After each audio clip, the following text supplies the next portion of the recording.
Semar Badranaya atau Semar Nayantaka merupakan salah satu tokoh pewayangan asli ciptaan Pujangga Jawa, sang pamong atau ponokawan yang menemani para kesatria yang berbudi luhur, terutama trah dari Saptawarga Pertapan Retawu, mulai dari Resi Manumayasa, Babang Sukutrem sampai kepada Pandawa dan anak cucunya.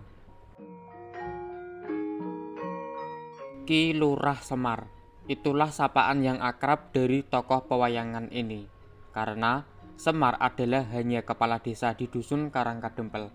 Akan tetapi, Semar sejatinya adalah seorang dewa, namun menjelma dalam diri seorang rakyat jelata. Lalu, bagaimana asal-muasal Semar menjadi seorang pamong? Berikut penjelasan singkatnya. Simak terus, jangan kemana-mana.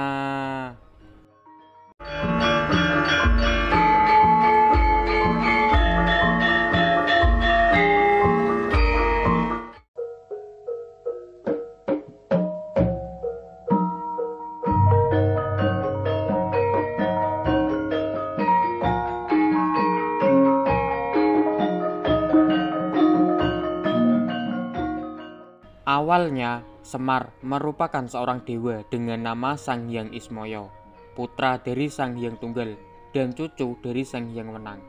Mempunyai dua saudara, masing-masing bernama Sang Hyang Tejomaya dan Sang Hyang Manekmaya. Tiga bersaudara yang terlahir dari sebutir telur.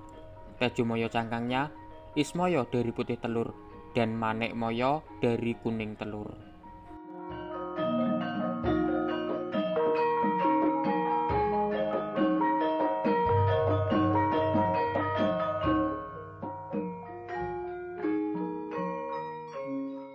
Saat masih di kayangan, Sang Hyang Ismaya mempunyai istri yang bernama Dewi Senggani.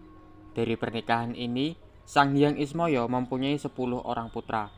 Mereka adalah Bathara Wungkuam, Bathara Temburu, Bathara Kuwera, Bathara Wrehaspati, Bathara Siwah, Bathara Surya, Bathara Candra, Bathara Yamadipati, Bathara Kamajaya, dan Bathari Darma Nastiti.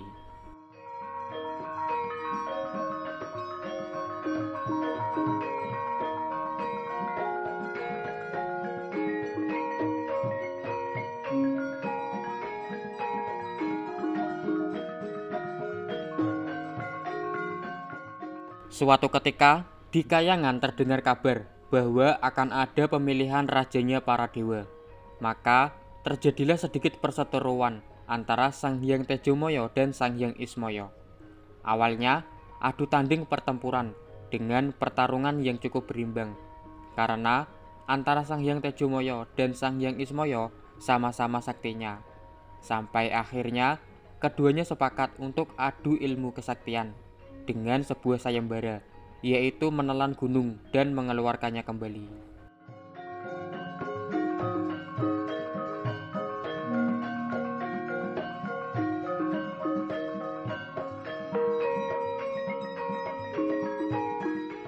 Sang Hyang Tejomaya memulai sayembara dan memilih sebuah gunung. Maka dimulailah usahanya untuk menelan gunung tersebut. Sang Hyang Tejomaya kesulitan, lalu terus memaksa untuk menelan gunung tersebut, sampai akhirnya mulutnya robek dan seketika wujud rupawannya hilang dan menjadi sosok yang buruk rupa.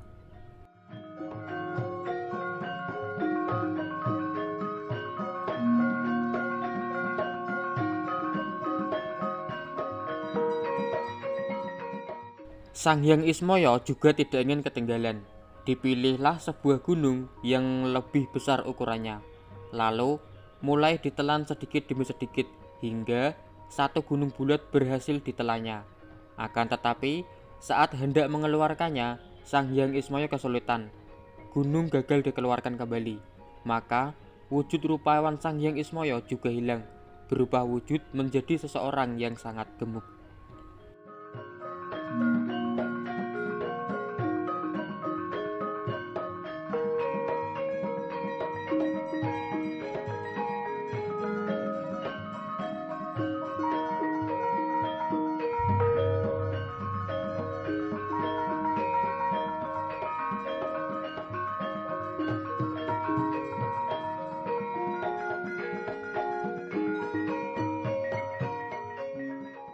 Sang Hyang Tejomoyo dan Sang Hyang Ismoyo yang telah beralih rupa menghadap Sang Hyang Tunggal. Turut serta pula Sang Hyang Manekmoyo. Betapa terkejut dan murka Sang Hyang Tunggal akan apa yang baru saja dijelaskan oleh Sang Hyang Tejomoyo dan Sang Hyang Ismoyo. Maka segeralah Sang Hyang Manekmoyo dipilih menjadi rajanya para dewa di Kayangan. Baik Sang Hyang Tejomoyo dan Sang Hyang Ismoyo tidak menerimanya begitu saja dan meminta agar Sang Hyang Manekmoyo juga harus menelan gunung, sama dengan apa yang dilakukan oleh Sang Hyang Tejomoyo dan Sang Hyang Ismoyo. Maka bergegaslah Sang Hyang Manekmoyo dan memilih gunung untuk segera ditelannya.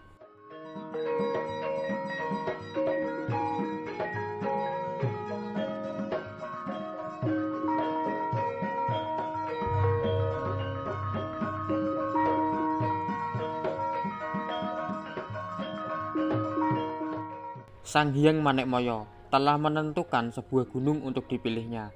Maka dimulailah usahanya dengan mengubah ukuran gunung tersebut.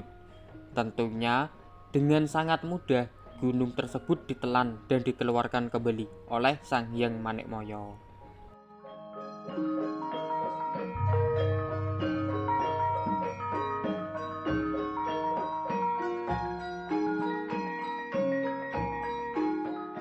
Sang Hyang Tejomoyo dan Sang Hyang Ismoyo menyusul, lalu mengakui keberhasilan dari Sang Hyang Manekmoyo. Kemudian juga menyusul Sang Hyang Tunggal untuk menegaskan kembali bahwa Sang Hyang Manekmoyo lah yang berhak menjadi rajanya para dewa di Kayangan Tengguru, berjuluk Bathara Guru. Sementara yang telah berubah wujud, Sang Hyang Tejomoyo dan Sang Hyang Ismoyo diminta untuk turun ke Madyapada atau alam manusia sebagai ganjaran akan kesalahan yang telah diperbuat keduanya.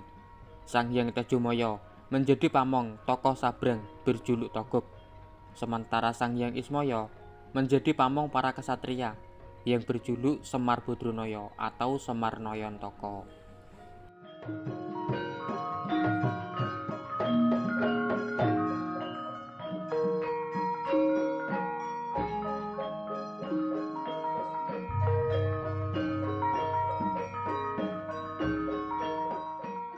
Begitu beragam versi mengenai kisah-kisah asal-usul Semar Badranaya. Video ini hanya salah satu versinya. Semoga dapat menjadikan kisah yang diterima di masyarakat. Kisah yang saya buat berdasar cerita pedalangan Jawa yang sudah ada. Silahkan komentar untuk pertanyaan atau menambahkan cerita. Sekian dulu video ini. Terima kasih atas waktunya untuk menyimak. Ayo subscribe untuk bersama berbagi wawasan kisah-kisah seputar pewayangan Jawa. Semoga terhibur dan semoga bermanfaat. Mohon maaf karena pasti banyak kekurangan. Sampai jumpa lagi.